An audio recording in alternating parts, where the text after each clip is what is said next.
बदायूं में शिवपाल ने की भाजपाइयों की शिकायत, कहा भाजपाई चुनाव प्रभावित करना चाह रहे।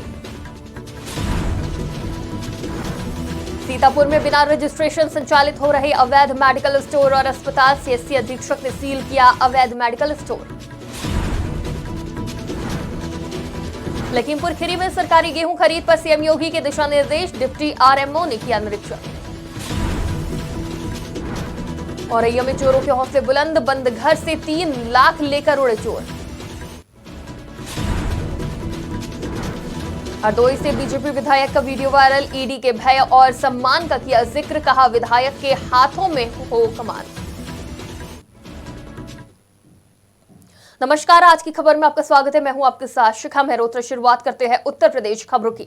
सपा महासचिव शिवपाल यादव ने जिला निर्वाचन अधिकारी के कार्यालय पहुंचकर कुछ अधिकारियों और भाजपा नेताओं की शिकायत की है। शिवपाल यादव का आरोप है कि कुछ अधिकारियों और भाजपाई जिला पंचायत सदस्यों और प्रधानों और क्षेत्र पंचायत सदस्यों को धमकाकर चुनाव प्रभावित कराना चाह रहे हैं, जिसकी शिकायत जिलाधिकारी बदायूं से की है। अगर कार्रवाई नहीं हुई तो चुनाव आयोग से भी शिकायत करेंगे। भाजपा समर्थित कुछ अधिकारी, हम तो घूम ही रहे हैं, चारों तरफ घूम ही रहे पूरे 5 विधानसभा में। तो जो भी प्रधान हैं, बीडीसी सदस्य हैं, ब्लॉक प्रमुख हैं, जिला पंचायत सदस्य हैं, इन पे कुछ भाजपा समर्थित लोग दबाव डाल रहे हैं। भाजपा समर्थित कुछ अधिकारी सीतापुर के सामुदायिक स्वास्थ्य केंद्र परसेंडी और लहरपुर में सामुदायिक स्वास्थ्य केंद्रों के अधीक्षकों की शह पर बिना रजिस्ट्रेशन अवैध मेडिकल स्टोर और अस्पताल संचालित हो रहे हैं। इन अवैध अस्पतालों में मरीजों का इलाज भी हो रहा है, जिससे लोगों की जान पर खतरा बना हुआ है। सीएचसी अधीक्षक परसेंडी ने एक मेडिकल स्टोर सील किया था, जिसमें उन्होंने लिखा था कि विजय बहादुर के पास में मेडिकल संचालन का कोई भी प्रूफ नहीं है, लेकिन एक दिन बाद ही, बंद करने के एक दिन बाद ही उसे फिर से संचालित कर दिया गया। देखिए, मेरी जानकारी में आया है लहरपुर में और करसंडी में दो जगह पर कई प्रशिक्षित लोग हैं, उनके द्वारा जो है क्लिनिक चलाई जा रही है। मैं इसकी जांच करवाता हूँ। हमारे एमओसी और एसीएमओ लगातार पूरे क्षेत्र में जांच करते रहती है, कार्रवाई होती रहती है, एफआईआर पर भी होती है और जिनको बंद भी कराया जाता है। अगर ये दोनों मेरी जानकारी में भी आई है, तो इसकी मैं अभी एनवाईसी को अपने एसीएमओ को भेज कर कल इसकी जाँच कराता हूँ और इनके को जो भी विधि कार्रवाई होगी विधि कार्रवाई की। देखिए, मेरी जानकारी में आया सूबे के मुखिया योगी आदित्यनाथ की सरकारी गेहूं खरीद पर खासा नजर दिखाई दे रही है। लखीमपुर शहर की राजापुर मंडी में सरकारी गेहूं खरीद को लेकर सदर एसडीएम श्रद्धा सिंह और डिप्टी आरएमओ ने निरीक्षण किया। निरीक्षण के दौरान किसानों की गेहूं तौल सेंटरों पर न होने के चलते कई सेंटर इंचार्जों को फटकार भी लगाई है। राजापुर मंडी में बनाए गए कई सरकारी सेंटर इंचार्जों को सख्त हिदायत दी गई है कि मंडी में गेहूं बेचने आ रहे किसानों को किसी तरह की समस्या नहीं होनी चाहिए। डिप्टी आरएमओ संतोष कुमार ने बताया कि किसानों को गेहूं बेचने में कोई समस्या ना हो, इसलिए 100 कुंटल तक खरीद में सत्यापन की कोई जरूरत नहीं है। पर सारी व्यवस्थाएं उपलब्ध है। कृषकों से भी वार्ता की जा रही है, कृषक भी संतुष्ट हैं।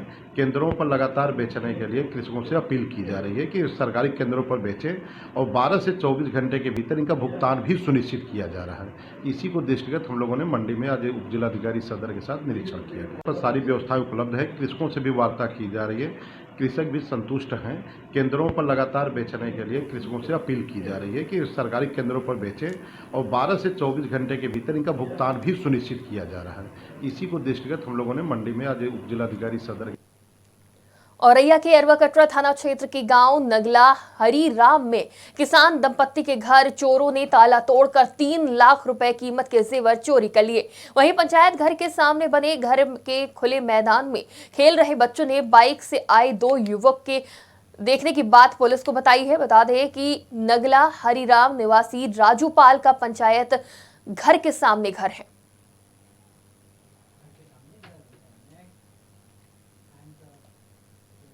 हरदोई के पिहानी में आयोजित एक होली मिलन समारोह में गोपामऊ विधायक श्याम प्रकाश के भाषण का कुछ अंश सोशल मीडिया पर जमकर वायरल हो रहा है। इसमें मजाकिया लहजे में वो ईडी के भय और सम्मान का जिक्र करते हुए एक किस्सा सुनाते नजर आ रहे हैं। वीडियो में विधायक कहते हैं कि विधानसभा क्षेत्र में एक ईडी का इंस्पेक्टर होना चाहिए जिसकी चाबी विधायक के पास में हो।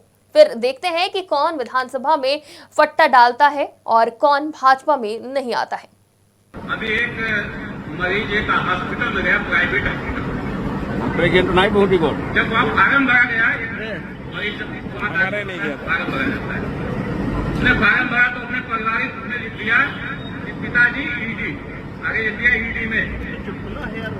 तो वहाँ के अस्पताल के लोगों ने देखा ये तो ईडी के परिवार का है, तुरंत उसकी डॉक्टरी सेवा जो थी तमाम 4-5 नर्सें बढ़िया लगा दी गई उसकी सेवा में। इतनी सेवा अस्पताल में हो सकी सबूत की उन्होंने। अब जब आखिरी में उसकी छुट्टी हुई तब अस्पताल वालों ने पूछा कि भैया तुम्हारे पिताजी ईडी विभाग में हैं, ये कभी से कहाँ इस समय पोस्टेड है? तो उसने कहा हमारे पिताजी प्राइमरी पाठशाला सहादर नगर में पोस्टेड है। ईडी का मतलब ये था कि एजुकेशन डिपार्टमेंट। विधायक श्याम प्रकाश जी और उनका ये बयान निंदनीय है। निर्वाचन आयोग के द्वारा संज्ञान लिया जाना चाहिए। चुनाव चल रहा है, उस पर कार्रवाई होनी चाहिए। ये मतदाताओं को प्रभावित करने वाला बयान है। विपक्ष में जो नेता मजबूती से, सच्चाई से, ईमानदारी से इंडिया गठबंधन को जिताने के लिए लगे हैं, कहीं न कहीं उनको अप्रत्यक्ष तौर से ये धमकी है। और मेरी मांग है कि अगर विधायक जितना साफ सुथरे हैं और सारा विपक्ष पे आरोप लगा रहे हैं, वह भी अपनी विधानसभा में एक जनता का थाना, एक जनता दरबार लगाएं और वहाँ ये बताएं कि उन्होंने अपनी विधायक नीति में पिछले 10-20 सालों में कितनी विकास की गंगा बहाई। संदेश खाली मामले को लेकर हाईकोर्ट के आदेश पर केंद्रीय मंत्री स्मृति ईरानी का बड़ा बयान सामने आया है। स्मृति ईरानी ने कहा कि एक लंबे अंतराल से ममता बनर्जी संविधान को नहीं बल्कि शेख शाहजहां का संरक्षण करती आ रही हैं। कोर्ट का ये आदेश कि संदेश खाली में जिन महिलाओं का बलात्कार हुआ, जिन महिलाओं का शारीरिक शोषण हुआ और जिन गरीबों की जमीनें लूटी गई हैं, वो सारे केस अब सीबीआई को सुपुर्द करेंगे। मैं कोर्ट के आदेश का स्वागत करती हूँ। एक लंबे अंतराल से ममता बनर्जी संविधान को नहीं बल्कि शेख शाहजहां का संरक्षण करती आईं। आज कोर्ट का ये आदेश कि संदेश खाली में जिन महिलाओं का बलात्कार हुआ, जिन महिलाओं का शारीरिक शोषण हुआ और जिन गरीबों की ज़मीनें लूटी गईं, वो सारे केस अब सीबीआई के सुपुर्द करेगी। कोर्ट का ये आदेश है। मैं कोर्ट के इस आदेश का स्वागत करती हूँ। संदेश खाली की महिलाओं को और गरीबों को विशेष इंसाफ दिलाने का ये पहला पड़ाव है। भारतीय जनता पार्टी पश्चिम बंगाल की इकाई ऐसे परिवारों को न्याय दिलाएगी, ये मेरा विश्वास। खबर बदायूं से है, जहां दबंगों के हौसले बुलंद नजर आ रहे हैं। बता दें कि दबंगों ने नेत्रहीन दिव्यांग के मकान के सामने दीवार लगाकर रास्ता बंद कर दिया है, जिसका विरोध करने पर दबंगों ने युवक के साथ मारपीट की, जिसके बाद पीड़ित ने एसडीएम और थाने तक वरिष्ठ पुलिस अधीक्षक को शिकायत पत्र देकर न्याय की गुहार लगाई है। सर मामला यह है, मेरे सीसी रोड पर दीवार लगा दी, इधर को गेट नहीं निकलने दूंगा। दबंग लोगों ने दीवार लगा दी है मेरे रास्ते पे। रामवीर महाराज सिंह। मेरा मकान सर आवास के साई है, उस पर रोक लगा रहे हैं लोग। मेरे मकान बन रहा है, आवास योजना का मकान आया हुआ है सर, और दबंग लोगों ने मेरे मकान के आगे दीवार लगा दी है। सीसी रोड पर आया हुआ है। ये बोलता है कि यहाँ पे से गेट नहीं निकलने दूंगा। मेरा गेट नहीं निकलने दे रहा है। और दबंग लोग है, मेरे मामा जी को भी धमकी दी है कि उठा के, दरोगा जी ने कल आए थे दरोगा जी, उन्होंने धमकी दी है कि उठा के फेंक दूंगा और थाने से जेल कटवा दूंगा। जो तुम जा बहराइच लोकसभा चुनाव में भाजपा उम्मीदवार आनंद गौड़ के समर्थन में सोशल मीडिया कार्यकर्ता सम्मेलन का आयोजन हुआ, जहां कार्यक्रम में प्रदेश के आयुष मंत्री दयाशंकर मिश्र शामिल हुए। इस दौरान दयाशंकर मिश्र ने कार्यकर्ताओं को जीत का गुरु मंत्र दिया और कहा कि पार्टी के सभी कार्यकर्ता एकजुट होकर भाजपा प्रत्याशी की जीत सुनिश्चित करने के लिए जी जान लगा दे। सोशल मीडिया के वॉलंटियर्स का आज बहराइच लोकसभा के अपने साथियों का सम्मेलन था। उसमें चूँकि सोशल मीडिया आज के दिन, आज के दौर में एक ऐसा अस्त्र बन गया है कि लोगों तक अपनी बात पहुंचाने के लिए, जन जन तक सरकार की योजनाएं हो, प्रदेश की हो, केंद्र की हो, उनको हर व्यक्ति तक पहुंचाने के लिए।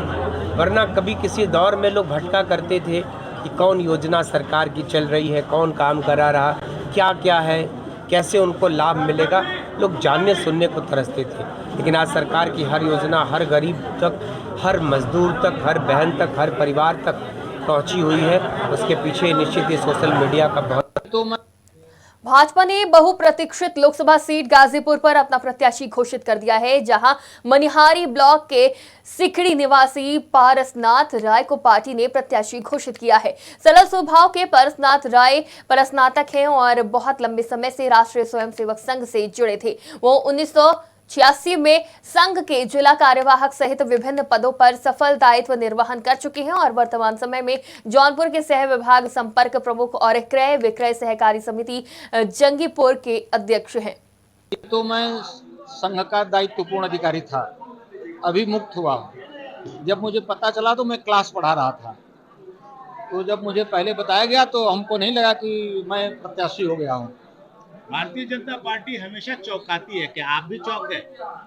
हम चौंके नहीं, हमको लगा कि संगठन ने कोई दूसरी जिम्मेदारी दे दी तो अब ये काम करना चाहिए। आपने टिकट मांगा था? मैं टिकट नहीं मांगा। तो आप में जो आस्था व्यक्त किया है पार्टी ने जी, आपको क्या लगता है ये जो आपको दायित्व मिला है ये क्यों मिला? हम एक साधारण स्वयंसेवक रहे हैं। संघ ने जो काम दिया है, संगठन ने हमेशा उसको जौनपुर में अधिक से अधिक मतदाता अपने मताधिकार का प्रयोग करें, इसके लिए मतदाताओं को विभिन्न माध्यमों से जागरूक किया जा रहा है। लोकसभा चुनाव में 100% मतदान के प्रति लोगों को जागरूक करने के लिए नई पहल की गई है। इस पहल के तहत मतदाता जागरूकता के लिए जिलाधिकारी ने वोटर सेल्फी पॉइंट का शुभारंभ किया और सद्भावना पुल पर मतदाताओं को मतदान के लिए जागरूक करने के लिए सेल्फी पॉइंट बनाया गया है, जिसमें हिंदी में लिखा है मेरा वोट मेरी ताकत। कि आज यहाँ पे सद्भावना सेतु पे सेल्फी पॉइंट बनाया गया है और उसकी थीम है मेरा वोट मेरी ताकत। आगामी 25 मई को सभी लोग लोकसभा का चुनाव जो हो रहा है, मतदान की प्रक्रिया जनपद जौनपुर में जो हमारी 2 लोकसभाएं उसमें संपन्न होगी, जौनपुर लोकसभा और मछली शहर लोकसभा में। तो सभी हमारे जो मतदाता हैं इन दोनों लोकसभाओं के, उनको प्रेरित करना और वो इस लोकतंत्र के महापर्व में अपना भाग लें, हिस्सेदारी लें और सभी लोग युवा, बुजुर्ग, महिलाएं, जितने भी लोग 18 वर्ष से ऊपर के मतदाता के रूप में पंजीकृत हैं वो घर से गौराठा में नवरात्रि और अन्य त्योहार को लेकर थाना परिसर में आज उप जिलाधिकारी श्वेता साहू और पुलिस क्षेत्राधिकारी रामवीर सिंह की अध्यक्षता में पीस कमेटी की बैठक संपन्न हुई, जिसमें उप जिलाधिकारी ने ईद और चैत्र नवरात्रि के साथ नगर में निकलने वाले रामनवमी के जुलूस और अंबेडकर जयंती के जुलूस को लेकर दिशा निर्देश दिए। वहीं त्योहारों को लेकर पुलिस क्षेत्राधिकारी ने हिंदू मुस्लिम समुदाय से जुड़े सभी नगर और क्षेत्र में आए नागरिकों से आगामी त्योहार मिलजुल कर शांतिपूर्वक और भाईचारे के साथ मनाने की अपील की। कासगंज की कोतवाली सोरो क्षेत्र में बैंक से पैसे निकालकर घर जाते समय बाइक सवार 2 लुटेरों ने महिला से 1 लाख रुपए लूट लिए। लुटेरे घटना को अंजाम देकर फरार हो गए। घटना की सूचना पीड़ित महिला ने पुलिस को दी है।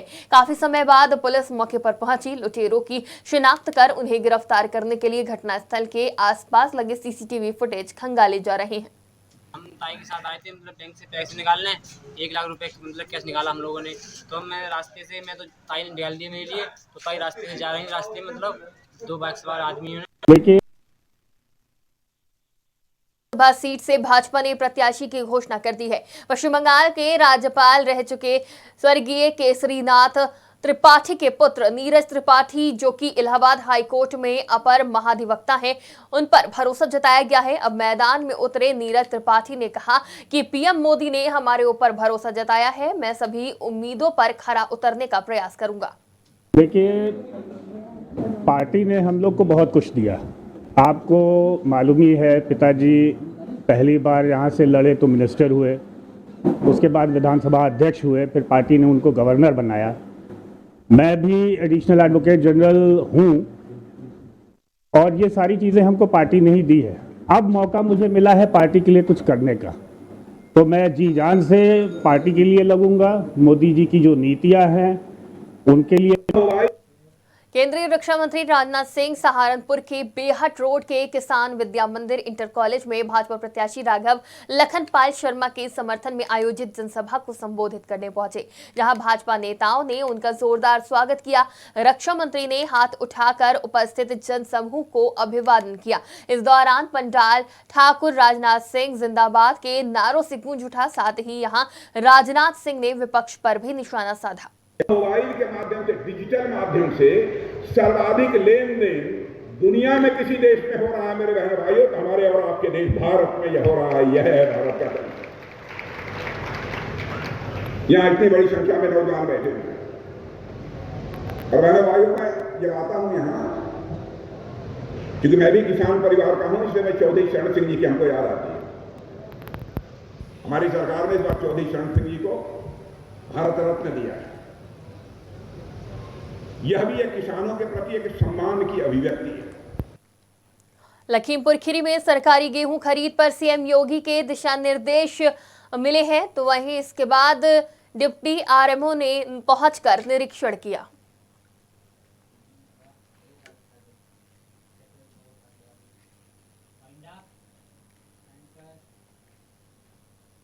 उत्तर प्रदेश की खबरों में फिलहाल इतना ही। देश और दुनिया की तमाम खबरों के लिए देखते रहिए आज की खबर।